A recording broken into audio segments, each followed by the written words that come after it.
EU leaders have signed off on the Brexit agreement negotiated with Theresa May, described as the worst deal in history by Leavers.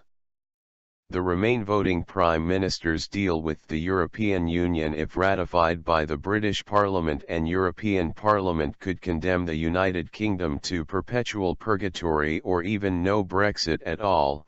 as Britain's departure would be followed by a lengthy transition period in which it would remain subject to all the rules and regulations of an EU member state, but without representation in the EU's institutions.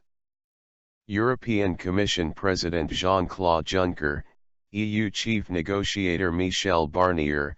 Theresa May herself,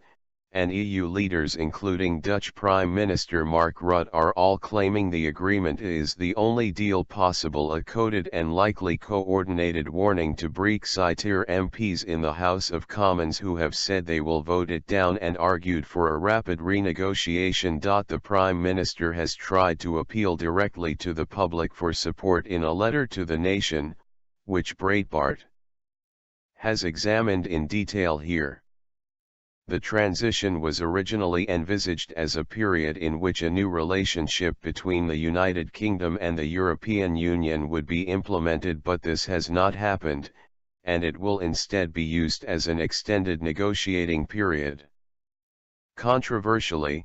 the withdrawal agreement makes provision for this transition to be extended for a further 2 years if a future relationship is not finalized, or for the UK and the EU to fall back on a divisive backstop arrangement in which the UK would sign up to an EU-regulated single customs territory which largely duplicates the EU customs union. The Prime Minister used a press conference in Brussels after the deal was signed Sunday to talk up her agreement with European leaders, while again warning critics that they have no choice but to accept her terms, telling the country this is the deal that is on the table, this is the best possible deal, this is the only possible deal. Despite praising her own progress,